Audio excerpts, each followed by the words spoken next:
everyone. So it is Poetry Month. April is Poetry Month. And I've been highlighting local authors here in Cayman, local poets. And so with me now I have Latoya Francis. And she's going to be sharing with us her poem Gunshots. And we're going to do maybe like a little analysis of it as well. So I'm going to ask Latoya if she could introduce herself and maybe also share the inspiration behind the poem. Sure thing. So as Katlen rightfully said, my name is Latoya Francis. I am honored to be on Katlen's platform. When she reached out to me, I wasn't expecting it at all. I value the work that she does in educating our community, but even just seeing how her bookstagram is like affecting people all over is definitely an inspiration to be on this platform. But yeah, who's Latoya Francis? I would say that I am a poet. I also go by the name Francis the Dreamer. I dream big, and I think my passion is to inspire others to dream big as well. Yeah, I don't know what else I should say about myself. I think that covers it. You're the founder of Let Me Live. Okay, yes. I am the founder of Let Me Live, which is a non-profit established here in the Cayman Islands. But we do work currently in Cayman, Jamaica, and Uganda. And we're actually excited because we're about to launch a school program. So yes, I'm excited about that. So your inspiration behind this poem, or the context that you were thinking of? Yeah, so I wrote Gunshots in circa 2013, and I think I didn't really think about when I wrote it or the context that I wrote it under until Katlen asked me. And I remember literally I was in my kitchen and I was cooking, and I normally when I get inspiration for songs or poetry, it's either by a melody or just a line. And I remember being in the kitchen and just hearing gunshots, shots, shots, hear it ring from the bottom of the sky. And then sat down, and when I sat down, this is what I penned. And I think around that time, you know, the year before Trayvon Martin was murdered, and I think around when the poem was written, George Zimmerman was about to be tried for that. So I think it was just the culmination of seeing that play out in the public, and then also just seeing how it was affecting us in Cayman as well. I think that was definitely the inspiration for it. Okay. So I'm going to ask you now, if you will, to share the poem with us. Okay. So the poem is called Gunshots, and this is how it goes. Gunshot, shot, shots, hear it ring from the bottom of the sky.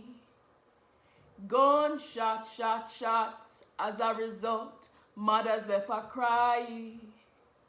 Gunshot, shot, shots, the status quo, it's a dead tonight. Gunshot, shot, shots, for with freedom we are freedom fight. This has never been fear. Fairness we don't know. Them take with life situation and turn it in a show. Reality them say when a script them know. We are live the hard life cause that alone we know. Kings from the east now slaves at the west. Them say we are baboon, them say we are the human them pet. Dog have more right while we stay blind. Buy them expensive suit and sell them drugs so them can recline. Money making while we still dirt poor. Train we for kill one another, so we are settle the score. Knowledge is power, so we learn to endure. This race we must win, we have to reclaim our shores. Gunshot, shot, shots, hear it ring from the bottom of the sky.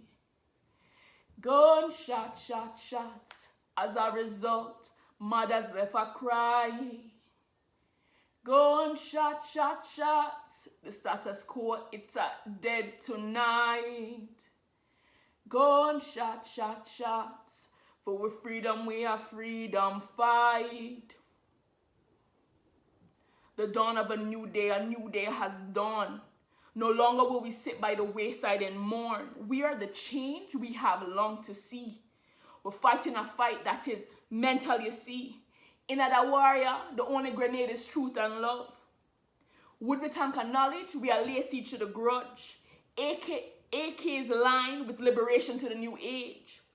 SLRs of hope paved the way for today. We must know where we're coming from and to where we go. The story has been rewritten by a cast of no-shows. This war must be fought. Rivers of blood have been spilled. Let us fight for the freedom of our mind with the freedom of our will. Gunshot, shot, shots. Hear it ring from the bottom of the sky. Gunshot, shot, shots. As a result, mothers left a cry. Gunshot, shot, shots. The status quo, it's a dead tonight. Gunshot, shot, shots. Filled with freedom, we have freedom fight. Wow. Amazing. Thank you. Powerful. Thank you. Yeah, so in the beginning, you take us right there into the midst of the war. What inspired you to start there? I think, if I'm being honest, it's just current situations, in the sense of you look at your life and you realize that you look around you, that it seems some people, the system is set up for them to excel or to advance more quickly than some. So this idea of the fact that in itself isn't even fair. And that how, we see a lot of times, from reality TV currently, but even when we look at, I guess the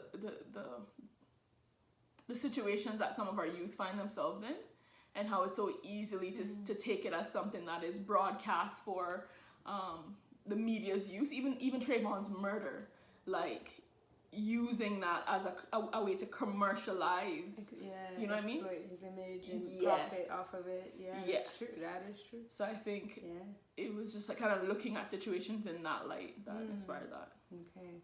Yeah, gunshot, hear it ring from the bottom sky, gunshots as a result, mothers left a cry. Yeah, so as I was reading that too and thinking about it, it makes me think, like you said, how the system is set up for certain people.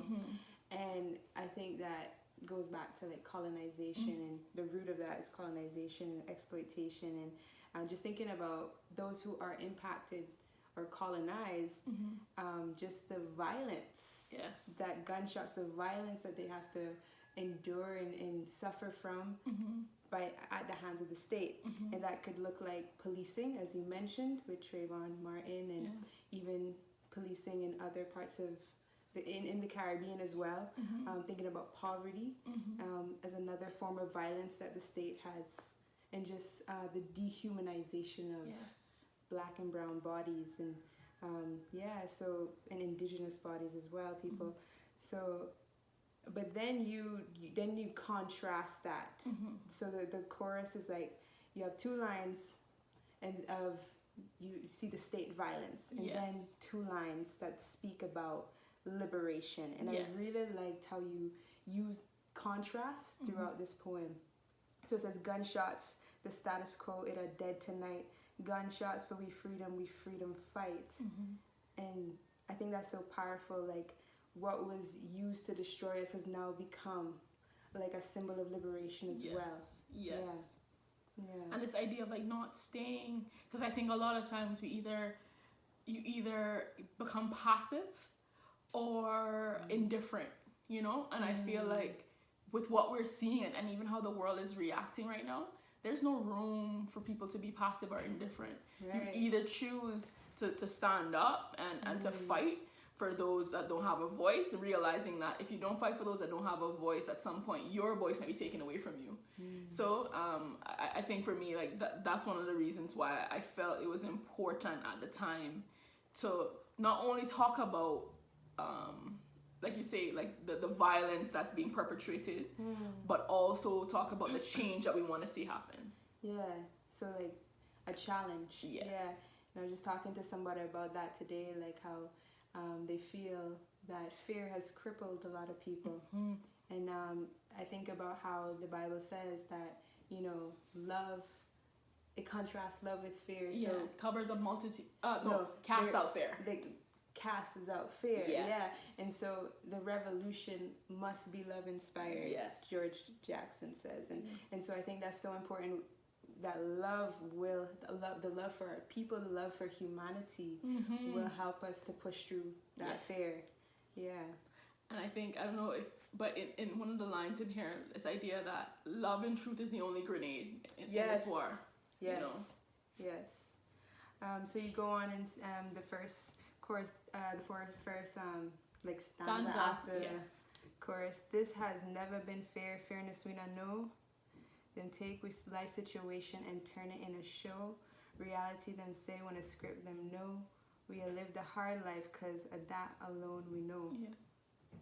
And even the idea about like the script is this idea of when we look at what's happening in the world, like and we're able, I guess the mass majority of us are able now to say that it's systemic.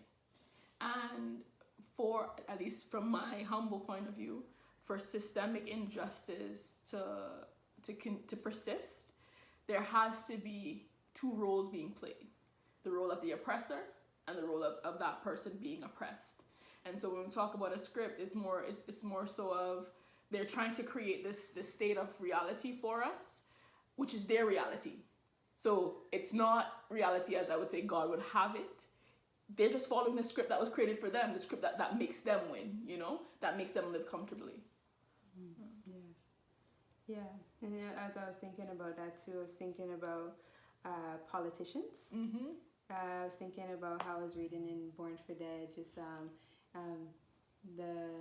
how the politicians in Jamaica would use the poor people to recruit them as gunmen for them to serve their interests. And I also think about that's true as well in Cayman, being used as pawns for people to profit off of us, those in power. And so, this line was in my head all day. Kings from the east, now slaves of the west. Kings from the east, now slaves of the west. Wow. See that, and that's the antithesis. That's the contrast again. Yeah. I think for me that line, growing up, my daddy, I would say he was very pro-black, pro-African. Like I remember being a little girl not knowing exactly where the map Africa was, but my dad would talk about Africa. Grew up because he listened to Steel Pulse. I love Steel Pulse now. So this idea of this blackness and this, I guess, trying to paint a different narrative, and I don't know if he would use those words or if he would say that was his intention, but I felt like he was trying to create a narrative around.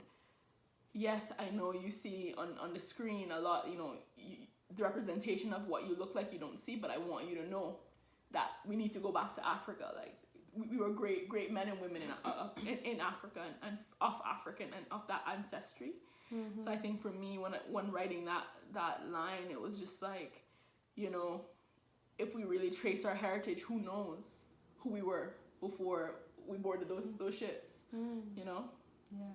So we see that tying to ancestral roots. Yes. And in those ancestral roots, that feeling of freedom and dignity and community and but now slaves of the West. Like this idea of coming, you leave. I don't know if you have ever seen, like, you know, those maps where they fit like all the continents into the continent of Africa. Oh yeah. Yeah, right. Yeah. And so I feel like when I say slaves of the West, it's like now we come to the West, we allow them to tell us who we are, to rewrite our identities, and then also in rewriting our identities, tell us what we're worth. And I think the place that we've seen this the most, at least us coming from the West, you hear about the slave trade that happened in the U.S. We know it definitely was in the Caribbean, but I think even in schools, like the way that they teach us about history, you hear more of it happening in the U.S. and not a lot like, okay, what happened in Cayman? What happened in Jamaica, you know?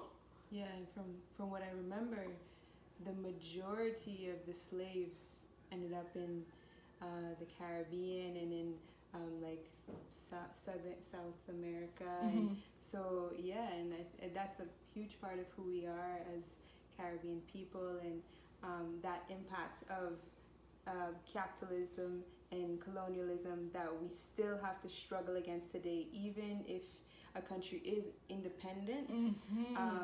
There's still those neo-colonial forces through economics and even sometimes through military invasions that happen and impact us and impact our and as you said, it impacts how we see ourselves and our mind, and them say, and then you go on to that perception now, like how them say we are baboon, we the human them pet, dog have more right while we stay blind. So going on to that perception. Exactly. And and just even thinking about, I try to be politically correct, but I also feel like growing up, even in the playground, like, because you're black skin, or you have a darker skin, they call you monkey, they call you this, they call you that, they treat you like an animal. And at one point they had black people in zoos, and indigenous people as well. And so this idea of here we are, kings, now made to feel like we're some animal from the jungle, I think that was what I was trying to communicate through that. Buy them expensive suit and sell them drugs so them can recline. Money making while we still dirt poor. Train we for kill. You want to read that part? Train we for kill one nedda, so we have settled the score. But even the part where it's like buy them expensive suit and sell them drugs so them can recline. The idea even about the drug trade, and when you look behind who makes, or I guess profits from that, and just realize, okay, you think like the average man on the street that hustling, think you're doing this to pay bills, or to take mommy out of the hood, but legitly your participation in this continues to make the top dog richer and you more susceptible to getting into the prison system and creating a cycle for generations to come. So this idea that, okay, you buy into this thing that, okay, well, this is the only way out, but partaking in it, in my opinion, for the average black man or the average brown person that goes into that as a way of getting out, I think if anything, it's just another way of putting our life on the line to make someone else richer. So I think that was my thinking about that. And this idea of, trading for killing one another, this idea of black on black crime. So again, even in the Caribbean, talking about like, crabs in a bucket type of mentality. You would think that most times when somebody see you doing good, they would be happy for you. But it's this idea that instead of support, it's like this pervasive jealousy and envying that happens, where you have another black man killing a black man over foolishness. And so this idea that, no, yes, this has happened, so it's our time to now settle the score. Yeah, and that reminds me too, just like historically how the divide and rule strategy has been used against colonized people. And I think that is because the colonizers know, the people in power know that if the masses of people unite, then there is power there. And it's through that solidarity that we can challenge the system and we can even overthrow the system. And so I think that definitely strikes fear in the colonizing. So they do try to divide us. So, and I even think even in the Cayman context with the protests, why that was seen as threatening, or why, I think also a part of it, another factor of it, is that threat of the unification of the masses, of the people. And the people, and thinking about who's in power and those kind of ideas as well. But this, I think the next two lines is my favorite. Do you want to read that for us as well? Knowledge is power, so we learn to endure. This race we must win. We have to reclaim our shores. And the reason why that's my favorite is because I feel like education is so important. And I think that's one of the things I try to aim with my Bookstagram, and even with our book club, which is amazing because education, knowledge Yes. is power. Yep. So we learn to endure. Yeah. And even just learning about who we are, and it's just a revolutionary thing that happens within us when we have that knowledge of our true history and our true heroes, and and the true the truth Yes, and so what's going happening on around us. Yeah. And the race, we must win. We have to reclaim shores. Yeah. And that speaks to islanders, Yes. and locals. Yes. Yeah, and so Yeah. yeah. And again, we could go deeper on that, the idea of why we need to reclaim our shores. Because sometimes I feel like, you know, we could be living in a country where we're the native, we're the born Caymanian, but because of the way the system is set up, it makes you feel like you're an outsider, you know. So this, and just to for those who don't know Cayman, there's no evidence that indigenous people have lived here before the settlers came. That doesn't mean that they haven't passed through, right?